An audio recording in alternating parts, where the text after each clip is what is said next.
చేసేటువంటి ప్రయత్నాలు ఏ మేరకు సఫలం అవుతాయో మనం తమిళనాడు గురించి ఏం చెప్తారు దేవి ప్రసాద్ గారు? తమిళనాడులో మీ మిత్రపక్షం అనొచ్చా? మీ మిత్రపక్షం అనొచ్చా డిఎంకే?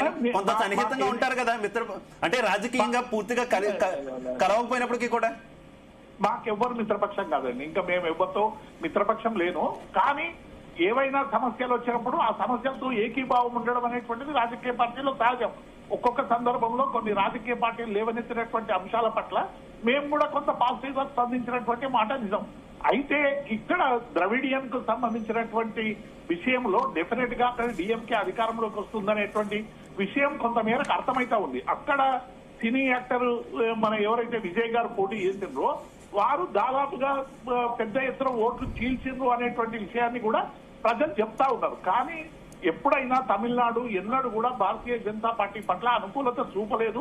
ఎన్నడూ కూడా అధికారంలోకి వచ్చేంత విధంగా ప్రజలు ఆదరించినటువంటి నేపథ్యాన్ని చూశాం. కాబట్టి విజయ్ గారు ఏవైతే యాంటీ ఇన్కంబెన్సీ ఓట్లను చీలిస్తే డెఫినెట్ గా అట్లనే చీల్చిందని చెప్పి అనేక మంది విశ్లేషకులు చెప్తా ఉన్నారు. కాబట్టి డెఫినెట్ గా ఈసారి స్టాలిన్ విజయం ఖాయం అనేటువంటి విషయాన్ని కూడా అనేక మంది పరిశీలకులు చెప్తా ఉన్నారు. తమిళనాడులో డెఫినెట్ గా డిఎంకే వచ్చేటువంటి అవకాశాలే మెండుగా కనబడతా ఉన్నాయి. అయితే విజయ్కి వచ్చేటటువంటి అంటే ఎగ్జిట్ పోల్స్ కనుక మనం చూసుకుంటే విజయ్కి వచ్చేటటువంటి సీట్లు అలాగే ఏఐఏడిఎంకే కూటమి ఈ రెండు కూడా జత కలవచ్చు అనేటటువంటి ఊహాగానాలు నిన్నటి నుంచి కూడా ఎక్కువగా వ్యాపిస్తున్నటువంటి పరిస్థితి. రెండు కలిస్తే ఎలా ఉంటుంది అనుకోవచ్చు? మీ ఒపీనియన్? అంటే ఎన్నికల ముందే విజయ్ ను బీజేపీ కూటమిలోకి తీసుకురావడానికి చాలా ప్రయత్నాలు చేశారు.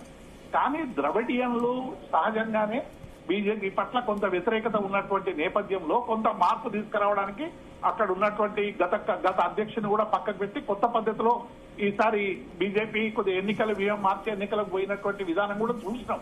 కాబట్టి విజయ్ ఎన్నికల ముందే భారతీయ జనతా పార్టీతో ఎన్ని చర్చలు జరిగినా కూడా చర్చలు నిరాకరించి ఒంటరిగా పోటీ చేయాలి, స్వతహాగా ఒక రాజకీయ పార్టీగా ఎదగాలనేటువంటి లక్ష్యంతో విజయ్ ముందుకు పోతున్నటువంటి నేపథ్యంలో నేను ఏఐడిఎంకేతో లేకుంటే ఏఐడిఎంకే బీజేపీతో విజయ్ గెలుస్తుందని నేను మాత్రం ఎక్స్పెక్ట్ చేయడం లేదు.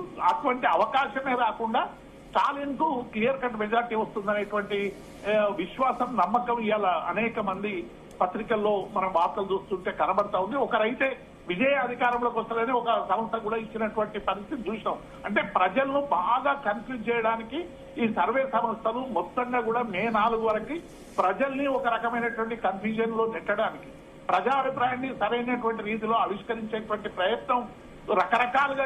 నేను ఇందాక ఒక మాట అన్నాను దేవిప్రసాద్ గారు, రవికుమార్ మన ప్యానెల్ లో ఉన్నటువంటి రవికుమార్ గారికి నచ్చలేదు, భారతీయ జనతా పార్టీ నుంచి ఆయన ఉన్నారు, ఆయనకు నచ్చలేదు. ఏదైతే డీలిమిటేషన్ ప్లస్ మహిళా బిల్లు రెండు కలిపి పెట్టారో ఆ వ్యూహం ఇటు వెస్ట్ బెంగాల్లో పనిచేసినట్టుంది, తమిళనాడులో అదే నష్టం చేసినట్టుంది అని నా అభిప్రాయం. మీరేమంటారు? ఇప్పుడు డిలిమినేషన్ మహిళా బిల్లు పెట్టిందే బెంగాల్లో మహిళల ఓట్లు కొట్టుకోవడానికి. గతంలో కూడా వీళ్ళు ఫ్రీ అనవసరం, ఎక్కడ కూడా మనం ఉచితాలు ఇవ్వద్దు, ఉచితాలు ఇస్తే మొత్తం రాష్ట్రాలు దివాలా తీస్తాయి అని చెప్పినటువంటి వాళ్ళు మరి ఇవాళ బెంగాల్లో ఏమేమి ఫ్రీబీస్ ప్రకటించారో మనం చూసినాం కదా, మహిళలకు కానీ నిరుద్యోగ భృతి కానీ ఇటువంటి అన్ని కూడా. కాబట్టి భారతీయ జనతా పార్టీ ఇవాళ రకరకాలుగా ఎట్టకేలకు ఎన్నికల్లో సాధించుకోవాలనేటువంటి పద్ధతిలో ముందుకున్న డిలిమినేషన్ కు సంబంధించి చాలా స్పష్టంగా ఉన్న 544 సీట్లలో 33% రిజర్వేషన్ ఇచ్చేటువంటి అవకాశం ఉండే. అవకాశాన్ని కావాలని జారవిచ్చి ప్రతిపక్షాల మీద నెట్టేయడానికి అది చేసినటువంటి సందర్భాన్ని చూసినాం మనం. కాబట్టి వాళ్ళు ఏం చెప్పినా, ఎందుకంటే ఒక భారతీయ జనతా పార్టీగా వాళ్ళ వ్యూహాలు వాళ్ళకు ఉండొచ్చు, ఎన్నికల్లో గెలవాలనేటువంటి ప్రధానమైనటువంటి అంశంగా ముందుకు పోయి ఉండొచ్చు. కానీ ఏ పని చేసినా ఏ ప్రయత్నం చేసినా అది డెఫినెట్ గా ఎన్నికల్లో లబ్ధి పొందడానికి చేస్తుంది తప్ప ఇంకొక రకమైనటువంటి అవకాశమే లేదు అనేటువంటి విషయాలు మనకి మొత్తంగా కూడా ఎన్నికల కమిషన్ నిర్ణయాల దగ్గర నుంచి అనేక నిర్ణయాల దగ్గర నుంచి చాలా స్పష్టంగా కనబడతా ఉన్నాయి. రవికుమార్ గారు, తమిళనాడులో బీజేపీ స్ట్రాంగ్ గా లేకపోయినా విజయ్ ఎంట్రీ ఎన్డీఏకి బెనిఫిట్ అవుతుందంటే ఏం చెప్తారు? ఇప్పుడు విజయ్ ఎంట్రీ బెనిఫిట్ కంటే కూడా మా యొక్క ఓట్ షేర్ పెరిగిందా లేదా, మా యొక్క సీట్లు పెరిగినా లేదా దీనిపైన మా దృష్టి ఉందండి. ఎందుకంటే తమిళనాడుకు ప్రధానమంత్రి మోడీ గారు కల్చరల్ గా కావచ్చు, ఆర్థికంగా కావచ్చు, అభివృద్ధి విషయంలో కావచ్చు చాలా చేశారు. సెంట్రల్ గవర్నమెంట్ నుంచి ఎన్ని రకాల సహాయ సహకారాలు అందించాలో తమిళనాడు గవర్నమెంట్ కి అన్ని రకాల రవికుమార్ గారు ఓట్ షేర్ మీద సీట్ల సంఖ్య పెరుగుదల మీద అంటే భారతీయ జనతా పార్టీ అభివృద్ధి మీద ఫోకస్ చేశారా నిజంగా? అలా ఫోకస్ చేస్తే అన్నామలైని పక్కన పెట్టడానికి కారణం ఏంటి? నిజంగా ఇక్కడ బండి సంజయ్ గారిని పక్కన పెట్టడంలో ఎంత నష్టం చేసిందో అక్కడ అన్నామలై గారిని పక్కన పెట్టడంలో కూడా అంతే నష్టం చేసింది అనేటటువంటి అభిప్రాయాలు ఉన్నాయి కదా. నేను ఒక విషయం చెప్తానండి. డిఎంకే ఏదైతే పార్టీ అధికారంలో ఉందో కేవలం కమిషను, కరప్షన్, కలెక్షన్ పైన వాళ్ళు పనిచేశారే కానీ ఎక్కడ కూడా దానికి మించి పోయే పరిస్థితి లేకుండా పోయింది. దాన్ని అంటే వాళ్ళ యొక్క వైఫల్యాలు ఏదైతే ఉన్నాయో వాటిని ప్రజల దృష్టిలో నుంచి మరల్చడానికి వాళ్ళు అప్పుడప్పుడు సనాతన ధర్మం పైన వాళ్ళు అటాక్ చేయడము, దాన్ని డెంగ్యూతో, మలేరియాతో పోల్చడము, అదేవిధంగా మీకు ఒక దీపోత్సవానికి సంబంధించినటువంటి ఒక కేసుకి సంబంధించినటువంటి ఉంటే ఆ కేసులో ఉన్నటువంటి న్యాయమూర్తినే వాళ్ళు అవహేళన చేసి ఆ న్యాయమూర్తి పైన అలిగేషన్స్ వేసి ఆయన్నే ఇంప్లీట్ చేయడానికి ప్రయత్నం చేసినటువంటి పరిస్థితి. ఇట్లా మొత్తం కంప్లీట్ గా వాళ్ళ యొక్క వైఫల్యాలను కప్పిపుచ్చుకోవడానికి వాళ్ళు ఇట్లా ప్రజల యొక్క దృష్టిని మరల్చే విధంగా, దీన్ని పోలరైజ్ చేసే విధంగా ఒక రకంగా ఇంకొకసారి ఏం చేశారంటే వాళ్ళు హిందీని మా పైన రుద్దొద్దని చెప్పేసి, హిందీ తమిళ భాష కాదని చెప్పేసి ఒక రకంగా హిందీ మేము మాట్లాడమన్న ఒక రకమైనటువంటి ఎమోషన్స్ ని పట్టే ప్రయత్నం చేశారు. కానీ వాళ్ళ వైఫల్యాలను కప్పిపుచ్చుకోవడానికి చేశారు ఇదంతా కూడా. దాంట్లో వాళ్ళు మరి సక్సెస్ అయ్యారా, ఫెయిల్ అయ్యారా, వాళ్ళ యొక్క సీట్ షేర్స్ తగ్గుతుందా, వాళ్ళ యొక్క ఓట్ షేర్ తగ్గుతుందా పెరుగుతుందా అనే విషయం ఇప్పుడు మనకు తెలిసిపోతుంది. సౌత్ ఇండియాలో బీజేపీ ఇంకా స్ట్రాంగ్ కాలేదని విమర్శలకు లేదు. ఇప్పుడు బీజేపీ మెల్లమెల్లగా సౌత్ ఇండియాలో కూడా పెరుగుతా ఉన్నది.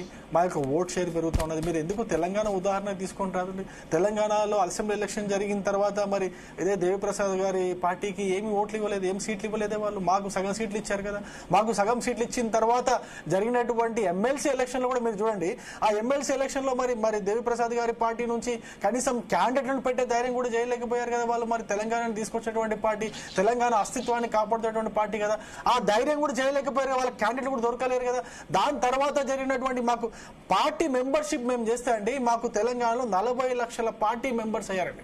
మెంబర్షిప్ 40 లక్షలు పెరిగింది బీజేపీకి. అంటే బీజేపీకి తెలంగాణలో ఎంత ఆదరణ ఉందో చూస్తే మనకు సౌత్ ఇండియాలో అంటే దక్షిణ భారతదేశంలో బీజేపీ ఎంతగా పెరుగుతున్నదో, బీజేపీ పట్ల ప్రజలు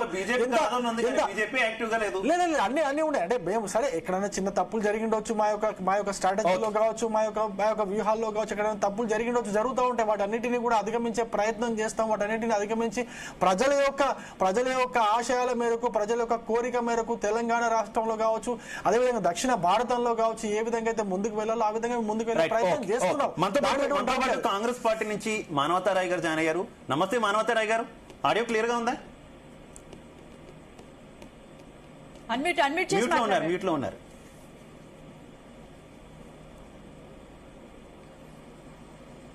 హలో, మానవతారాయ్ గారు ఇప్పుడు క్లియర్ గా ఉంది. మానవతారాయ్ గారు, 5 రాష్ట్రాల ఎన్నికల ఫలితాలు 4వ తారీఖున రాబోతున్నాయి.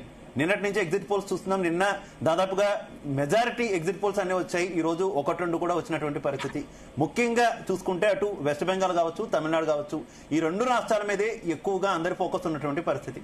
ఏం చెప్తారు వచ్చినటువంటి ఎగ్జిట్ పోల్స్ గురించి? సరే, ఇప్పుడు ఎగ్జిట్ పోల్స్ అనేవి ఎగ్జాక్ట్ పోల్స్ అవుతాయా కావా అనేది చూద్దాం.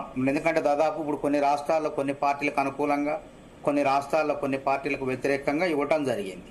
ఇప్పుడు కేరళ తీసుకున్నట్టే కేరళలో కాంగ్రెస్ కూటమి అనేది, యూడిఎఫ్ కూటమి అనేది గెలవబోతుంది. ఏదైతే లెఫ్ట్ పార్టీల కూటమి అనేది ఓడిపోతుందని చెప్పారు. కానీ వాస్తవంగా అక్కడ క్షేత్రస్థాయిలో పరిస్థితులు అదేగా ఉంది. 10 ఏళ్ల పినరయి విజయన్ పాలనపై వ్యతిరేకత కూడా బలంగా ఉంది. కాబట్టి ఈ నేపథ్యంలో కొంత వాస్తవానికి దగ్గరగా ఉన్నట్లు అనిపిస్తుంది. ఇక తమిళనాడులో కూడా బలమైనటువంటి నాయకత్వం లేదు. తమిళనాడులో బలమైన నాయకత్వం అంటే ఏఐడిఎంకే నాయకత్వం బలహీనంగా ఉన్నది. తర్వాత బీజేపీనే పవన్ కళ్యాణ్ లెక్క విజయ్ని పార్టీ పెట్టించి అక్కడ నడిపించింది అనేటువంటి వదంతులు పెద్ద ఎత్తున టీవీకే పార్టీని నడిపించిందని తెలుస్తుంది. అదేవిధంగా అక్కడ 234 స్థానాలు ఉంటే తమిళనాడులో 118 స్థానాలు ఎవరికి ఉంటే వాళ్ళు ప్రభుత్వాన్ని ఏర్పాటు చేస్తారు. కాబట్టి ఇక్కడ మెజారిటీ సర్వేలన్నీ కూడా ఏం తేల్చేసినాయి అంటే అన్ని రకాల